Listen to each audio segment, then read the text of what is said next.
Hey guys, I just wanted to share with you something that happened to me when I flew to Minnesota, Minneapolis, Minnesota in 2002.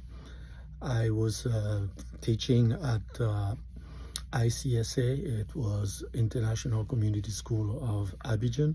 Abidjan is the capital of Cote d'Ivoire, which is also called Ivory Coast, and is my country originally, and it's located in the western part of Africa. It's right above the Atlantic Ocean. So just after my country, you have the Atlantic Ocean. So that's where I was born, and that's why I grew up in the city of Abidjan.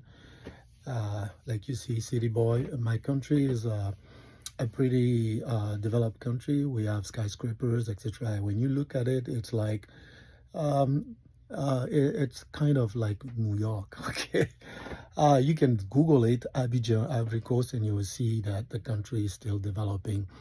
It's true that people call our African country developing countries, and European countries they call them developed. But the thing is, the same nasty places we have in some areas of these African countries, in the European and American, let's say, countries like Canada and the US, and if you take Salvador and Brazil, and different countries, they have also the nasty place. Shanty towns are found everywhere.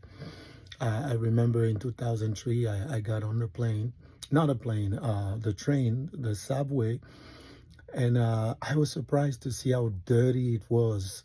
Certain areas where the subway was stopping was really dirty and messy, and you could smell the urine, etc. And I was thinking, and that was in 2003, I say, is that America? So to cut a long story short, I came in 2002 representing my school, ICSA, which was also named the American School. It was a school in which the kids of the ambassadors were going to school. We were training them. My department was the French department, French as a secondary language, and I was teaching them French. I was in charge of K5, no, yeah, K5 students. So it was an amazing moment.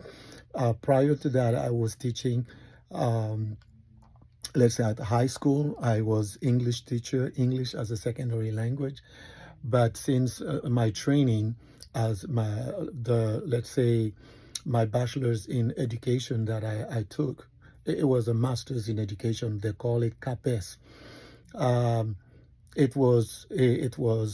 we were receiving tools to train people in various languages. It didn't matter what language you were teaching. If you are able to speak that language, to write it with the tools you were given during the training session at the university, you could develop a curriculum uh, to teach and train students of any kinds.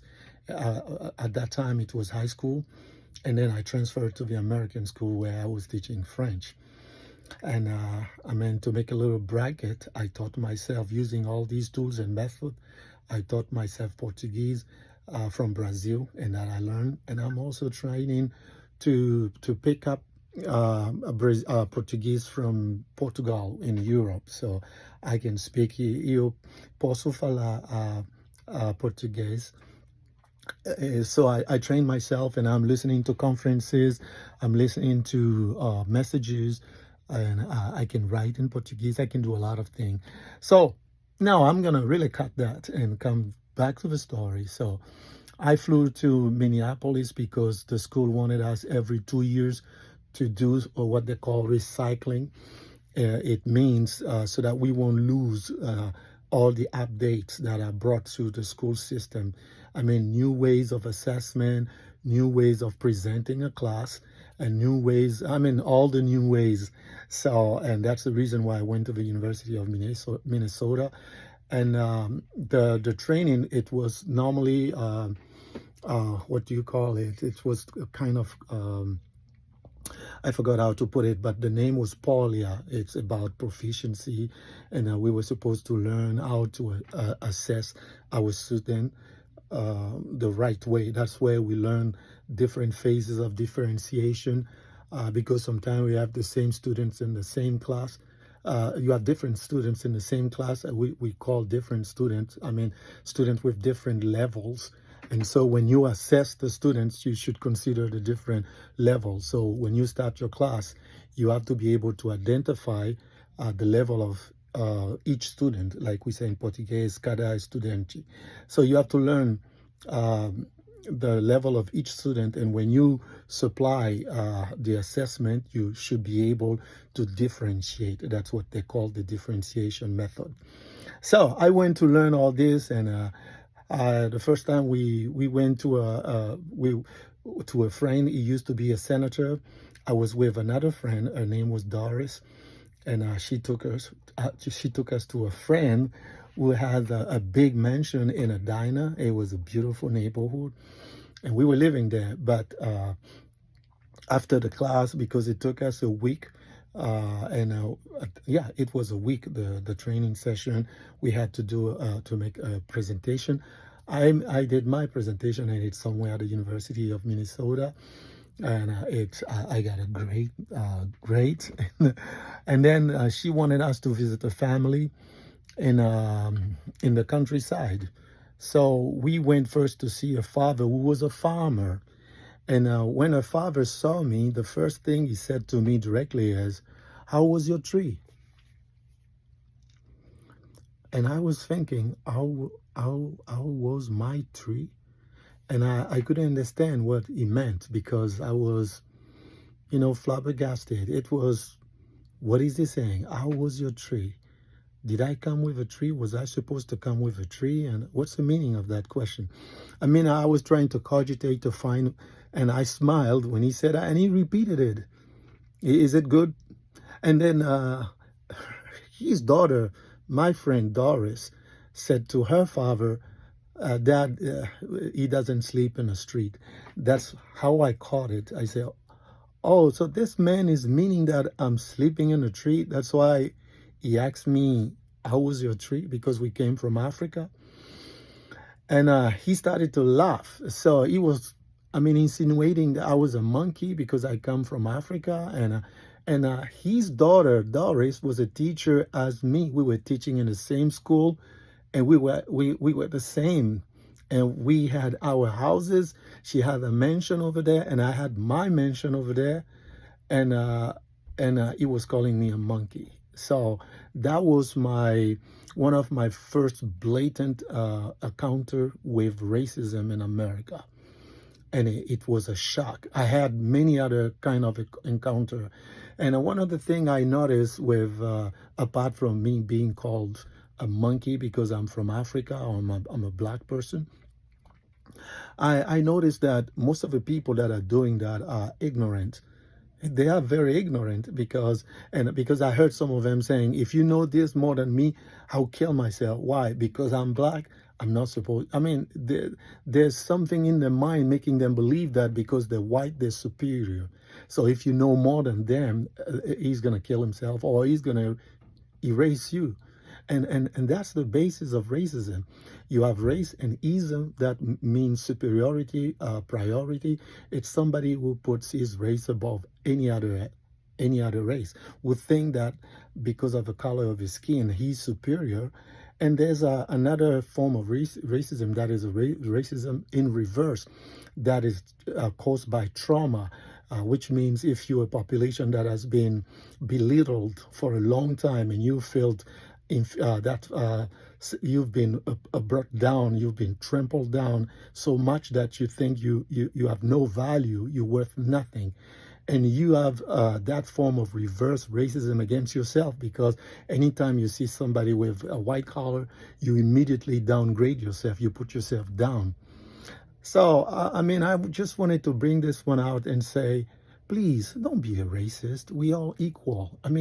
Listen, most of the people I spoke with in this country, I have seen that I am more knowledgeable, or as knowledgeable as they are, because I have learned many things, and some of them don't know. They don't even know Africa. They think that Africa is a country, but they don't know the basics of geography and biology, and they're pretty ignorant. Most of these people, but yeah, you have some intellectual that are racist, that are trying to, how can I substantiate that racism into giving it a scientific reason to exist. Yeah, they're trying to make it scientifical, trying to demonstrate the superiority scientifically, because I have noticed that in Europe, in all these modern countries, anytime you say science, they're all impressed. But it is stupidity, this is ignorance, and I won't feel bad for being a black man. I'm proud of myself, and I am proud of some of my accomplishment, and I'm not through yet, because I'm a continual learner. I continue to learn. And I would like you, my friend, to learn a little bit that will help you read. I mean, there was a time I would read a 400 pages, 400-page book in 1 week, a 200 book in one night, and I would learn, and I can do such a thing now. But I came into a new reality, and I have changed to adapt in order to blend in and to acquire certain things that I need in order to develop myself and learn more. And that's why I may give myself and give people the impression of something I am, but that I am not. But I'm just studying you and observing you and discovering myself, observing you. It's a mixture of introspection and self-discovery, science, but I'm just not going to throw everything out there, because I know some of you do not understand. Some of you understand. It doesn't matter, you know.